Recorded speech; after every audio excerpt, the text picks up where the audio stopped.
definisi kekerasan seksual itu adalah segala macam tindakan yang mengarah kepada tubuh seseorang ataupun juga orientasi seksual seseorang yang bisa menyebabkan, ya, perbuatan itu bisa menyebabkan kerugian pada korban, baik itu berupa kerugian fisik, ya, psikis, ya, ataupun juga kerugian-kerugian lainnya. Nah, jadi kekerasan seksual itu kayak berpindah gitu ya, dari yang sifatnya offline ke online. Karena itu memang sangat-sangat penting untuk mempunyai kesadaran tentang perilaku yang beresiko di dunia digital supaya tidak jadi potensi korban dan juga potensi pelaku. Itu juga menyebabkan banyak kasus-kasus yang kemudian mandek, ya, yang akhirnya korban jadi nggak percaya kepada institusi itu untuk melaporkan kasusnya. Smart viewers, kekerasan seksual dapat terjadi oleh siapapun dan dimanapun. Pada tahun 2023, data Komnas Perempuan menunjukkan bahwa lingkungan kampus merupakan penyumbang kasus kekerasan seksual terbanyak di Indonesia. Lalu bagaimana caranya kita mencegah dan juga melawan kekerasan seksual? Dan apa yang dapat korban lakukan untuk mendapatkan keadilan? Simak pembahasan kita dengan Profesor Alimatul Kiptiah, Komisioner Komnas Perempuan.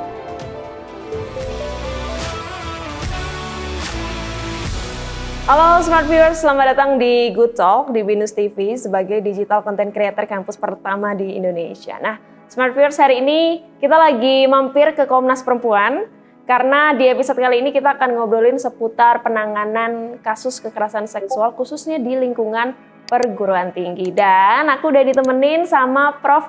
Alimatul Kiptiah. Kita sapa dulu kali ya Prof. Alimnya. Halo Prof. Halo Mbak Nisa, gimana kabarnya? Saya baik, alhamdulillah. Prof. Alim apa kabar? Alhamdulillah baik. Ya, semoga juga teman-teman smart viewers juga dalam keadaan sehat, tetap produktif ya, juga walaupun mungkin banyak yang berpuasa gitu ya. Dan produktifnya juga nonton episode kali ini ya Prof ya.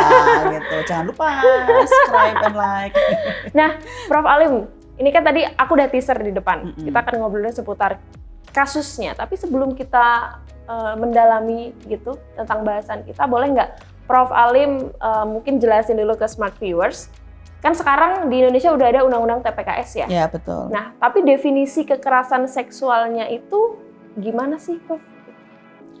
Ya, definisi kekerasan seksual itu adalah segala macam tindakan yang mengarah kepada tubuh seseorang ataupun juga orientasi seksual seseorang yang bisa menyebabkan, ya, perbuatan itu bisa menyebabkan kerugian pada korban, baik itu berupa kerugian fisik, ya, psikis, ya, ataupun juga kerugian-kerugian lainnya. Misalnya kalau di kampus gara-gara dia mendapatkan kekerasan seksual, dia sampai drop out, tidak jadi sekolah, ya, putus kuliahnya, misalnya kayak gitu.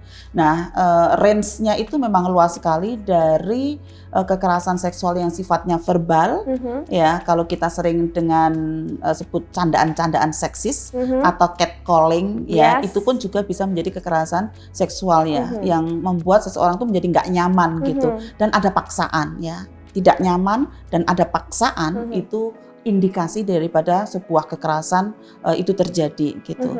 Nah, misalnya kalau kita melihat dari bentuk dan jenisnya yang paling banyak dilakukan, misalnya pelecehan seksual yang non fisik, ya. Misalnya kadang-kadang juga pakai agama loh Mbak Nisa. Misalnya apa? Assalamualaikum ganteng, Assalamualaikum cantik. Nah, gitu ya, catcalling kayak gitu. Seolah-olah mungkin sebagian masyarakat mengatakan itu candaan yang biasa aja, ya. Tapi itu bagi sebagian korban itu menjadi sesuatu yang traumatis. Ada loh kasus yang dia kos di suatu tempat gara-gara tiap pagi disapa dengan candaan-candaan yang seksis dan gak nyaman kayak gitu, misalnya Assalamualaikum cantik itu tadi, ya, akhirnya dia pindah kos karena memang kemudian membuat dia trauma gitu. Nah, itu juga yang sekarang terjadi, yang paling banyak juga yang difasilitasi oleh teknologi. Nah, jadi kekerasan seksual itu kayak berpindah gitu ya, dari yang sifatnya offline ke online. Dan kalau kita mengacu kepada Catahu Komnas Perempuan, itu kekerasan seksual yang difasilitasi teknologi ini yang paling banyak. Yang pelakunya paling banyak adalah mantan pacar. Nah, jadi nggak move on gitu karena diputus nggak mau, lalu kemudian dia melakukan kekerasan seksual yang difasilitasi oleh teknologi. Oke, ngeri banget ya, Prof. Ya, Apalagi kalau di dunia digital kan sangat luas dan cair gitu. Jadi seseorang merasa bisa melakukan apapun yang saya mau dengan fasilitas teknologi itu. ya karena kalau di dunia digital itu bisa 10 kali lipat ya traumanya daripada di dunia offline gitu. Oh, Jadi kalau di dunia offline kan mungkin hanya 1-2 orang yang melihat saat itu ya. Tapi kalau di dunia digital kita tahu kan jejak digital itu kan permanen ya. Walaupun kita sudah lapor ke Kominfo misalnya, sudah di take down, tapi siapa tahu itu sudah di screenshot dan sudah disimpan ke gadget yang lain ya, sehingga kan jadinya permanen gitu. Saya sering mengatakan sih jejak digital yang negatif itu lebih kejam daripada catatan malaikat raqib atid gitu. Kenapa ya? Karena kalau kita sudah terlanjur klik share ya sesuatu yang buruk ya, itu akan permanen sifatnya. Ya kalau kepada malaikat sih kita minta ampun, tobat, insya Allah diampuni kan gitu ya sama Tuhan. Tapi kalau di dunia digital itu kejam banget gitu. Karena itu memang sangat-sangat penting untuk mempunyai kesadaran tentang perilaku yang beresiko di dunia digital supaya tidak jadi potensi korban dan juga potensi pelaku. nah jari-jarinya nih smart viewers juga harus dijaga ya gitu. Jangan sampai salah ketik gitu ataupun melakukan tindakan-tindakan lain yang merugikan orang lain. Nah, Prof, kita geser nih ke aturan hukum ya gitu. Kalau kita ngomongin tentang penanganan kekerasan seksual gitu di lingkungan kampus, ada nggak sih Prof aturan hukum yang mengatur tentang kondisi itu? Ya, seperti tadi disebutkan di awal ya, bahwa Indonesia ini sudah mempunyai Undang-Undang Tindak Pidana Kekerasan Seksual nomor 12 tahun 2022 dan juga kalau di kampus itu sesuai dengan kementeriannya. Jadi misalnya kalau di bawah Kementerian Pendidikan dan Kebudayaan itu ada Permendikbudristekdikti 30 tahun 2021. Tapi kalau di bawah Kementerian Agama itu juga ada Peraturan Menteri Agama ya, Peraturan Menteri Agama nomor 73 tahun 2022 dan juga KMA nomor 83 tahun 2023. Jadi sebenarnya aturan-aturan di kampus itu sudah ada sesuai dengan kementerian dan apa yang terkait gitu. Ada yang di Kemendikbud, ada yang juga di Kementerian Agama. Oke, kita simpen dulu masalah ini Prof, Permendikbud dan tadi juga ada dari Kementerian Agama ya. Saya mau nanya dulu sebelum kita terlalu jauh. Kalau misalnya kita ada di sebuah kondisi di mana terjadi kasus kekerasan seksual, ini kan biasanya dari korban ya. Ini merasa takut untuk speak up gitu atau melapor gitu karena adanya mungkin anggapan bahwa yang saya laporkan ini merupakan tanda kutip sebuah aib ataupun yang pelakunya itu mempunyai jabatan atau relasi yang lebih tinggi dibandingkan si korban. Nah, artinya kan ini ada sebuah kasus struktural yang terjadi dan menurut Prof. Alim melihat kondisi ini gimana? Iya, jadi kalau berdasarkan survei Komnas Perempuan tahun 2020 ada sekitar 80% korban itu memilih diam untuk tidak melaporkan kasusnya. Ada beberapa alasan ya kalau dari kajian Komnas Perempuan yang melatar belakangi itu. Yang mana diantaranya misalnya ya korban mendapatkan intimidasi dari pelaku ataupun juga dia merasa malu, apalagi itu kalau kasusnya perkosaan ya. Kalau kasusnya perkosaan itu kan terutama bagi perempuan itu kan traumanya luar biasa, apalagi di tengah masyarakat yang masih mempercayai mitos keperawanan.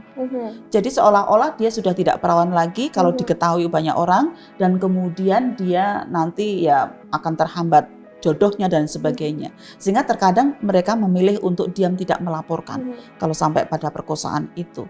Yang lain juga karena merasa bahwa si korban ini ketika lapor ya nggak ada penanganannya gitu.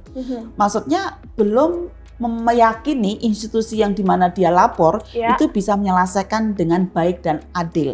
Nggak hanya sekedar menyelesaikan dengan baik ya, tapi juga dengan adil yang berpihak kepada korban.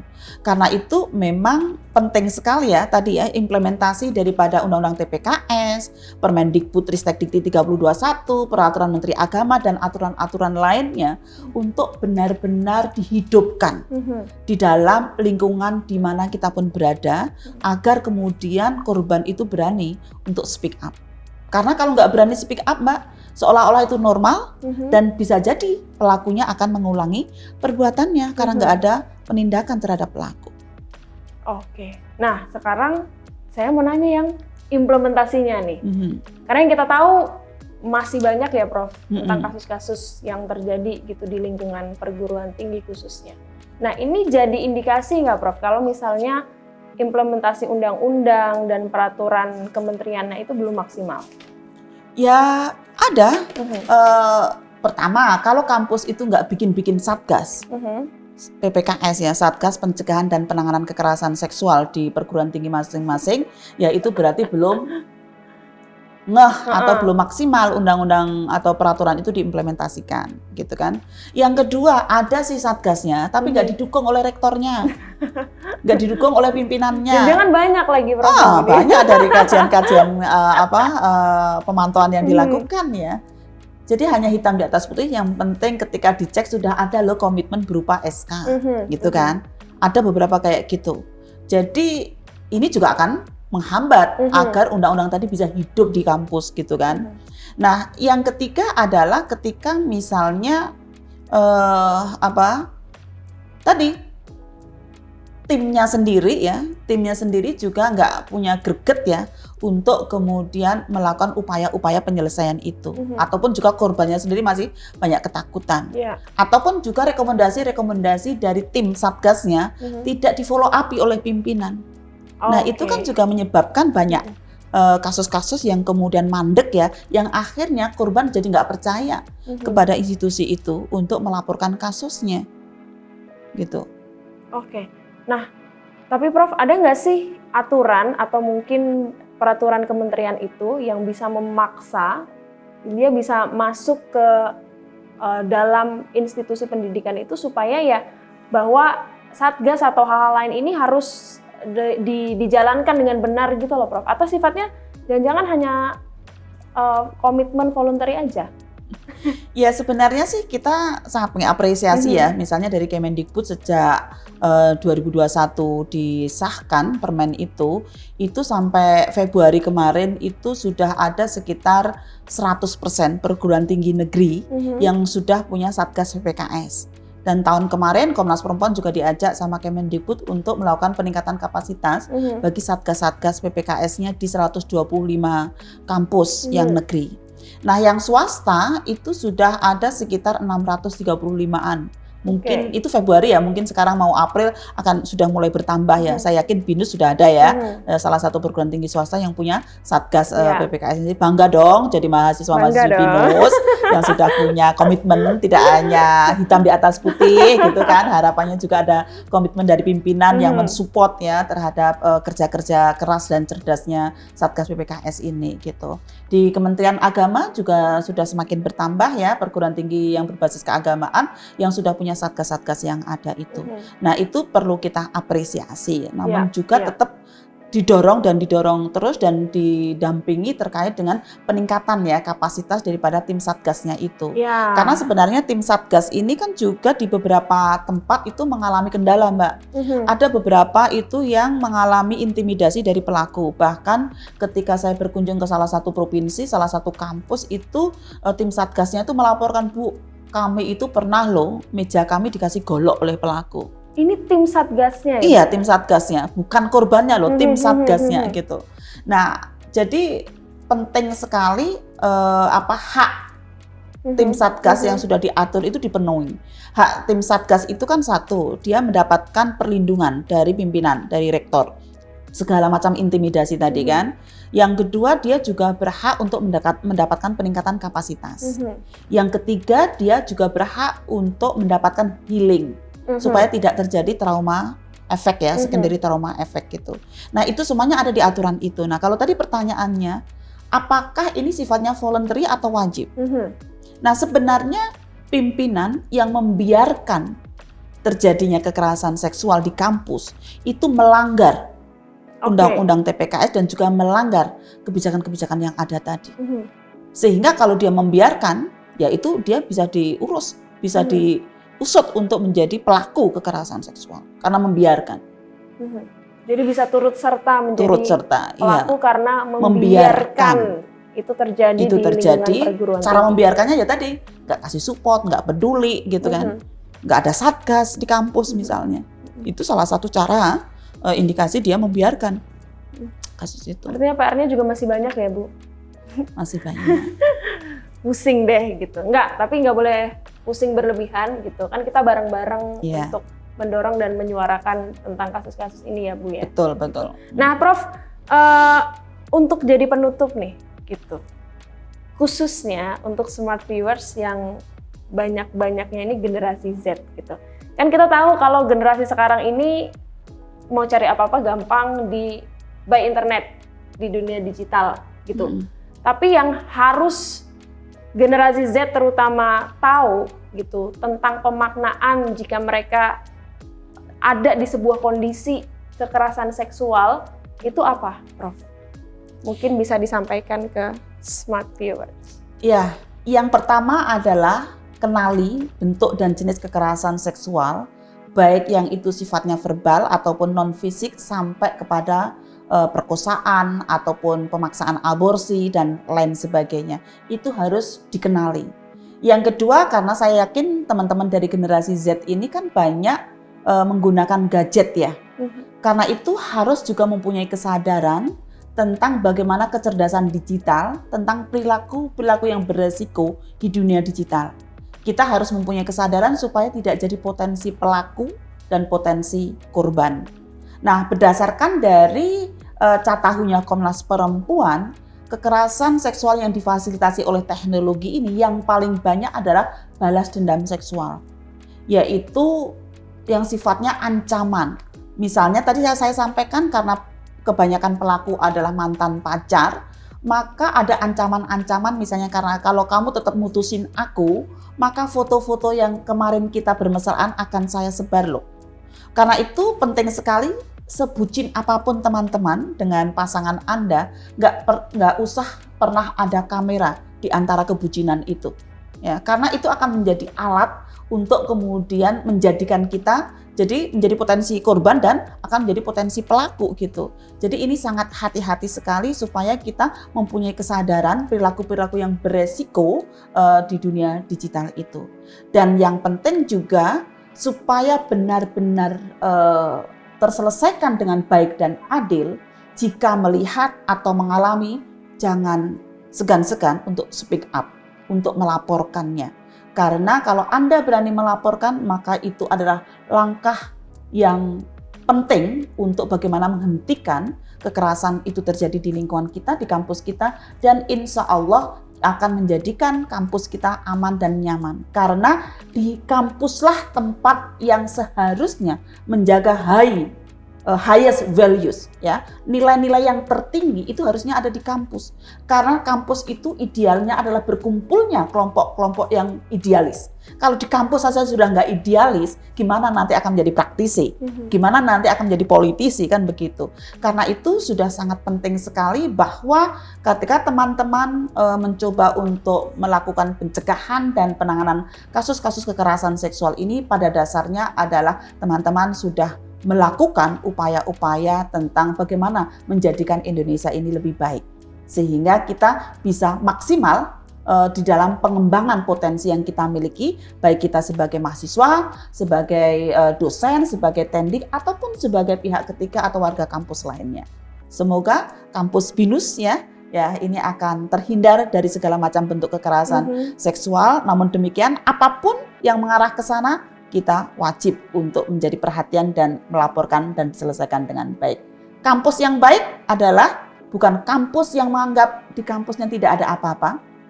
Ya, kampus yang baik adalah kampus yang berani menyelesaikan kasus kekerasan seksual dengan transparan dan dengan seadil-adilnya. Jadi bukan kampus yang menyembunyikan itu adalah sebuah aib atau sebuah pencemaran nama baik ya. Tapi kampus yang baik adalah kampus yang dapat atau mampu menyelesaikan kasus-kasus kekerasan dengan sebaik-baiknya dan seadil-adilnya. Saya pikir itu ya smart viewer yang bagus gitu. Nah itu juga jadi tantangan ya Prof ya. Nah untuk terakhir Prof, kalau misalnya kita melihat atau mungkin ada di situasi kasus kekerasan seksual itu, langkah pertama yang harus, tadi kan Prof bilang harus speak up. Tapi kalau kemudian harus melapor, itu kemana ya Prof ya? Ya, kalau teman-teman melihat atau mengalami ya kasus-kasus yang tidak menyenangkan itu tadi, baik itu dari kekerasan yang sifatnya candaan-candaan seksis ataupun sampai perkosaan atau percobaan aborsi dan sebagainya ya, atau pemaksaan aborsi gitu ya, maka segeralah untuk melapor ke Satgas PPKS-nya di kampusnya masing-masing ya. Semoga sudah ada semuanya, walaupun perguruan tinggi swastanya masih 28% ya tadi ya, baru 600-an dari 2000-an sekian kampus gitu. Tetapi kalau di kampusnya memang belum ada, teman-teman juga bisa follow Instagramnya Komnas Perempuan. Di sana ada form-form yang bisa diisi, termasuk kronologi kejadian dan lain sebagainya, yang kemudian nanti akan di follow up oleh Komnas Perempuan untuk dirujuk kepada lembaga layanan ataupun juga UPTD layanan di pemerintah dan juga mitra-mitra yang lainnya gitu. Tapi yang jelas berani bicara adalah keren. Wih, terima kasih Prof Alim untuk sharingnya di episode kali ini. Semoga Smart Viewers dan pasti Smart Viewers tercerahkan di episode kali ini, khususnya untuk kasus-kasus seputar kekerasan seksual ya Prof ya. Tapi Smart Viewers boleh nih kita buka kolom diskusi di episode kali ini. Kalau masih ada yang pengen ditanyakan lebih lanjut, nanti kita main lagi ke sini ya. Boleh, Prof, ya. boleh. Kita bahas lebih dalam lagi gitu. Sekali lagi terima kasih Prof Terima Alim. kasih. Terus tetap sehat gitu di situasi yang sekarang. Terus semangat dan produktif juga. Dan untuk Smart Viewers jangan lupa like episode kali ini dan jangan lupa juga subscribe YouTube channel Binus TV dan sampai jumpa di episode selanjutnya Smart Viewers. Bye bye.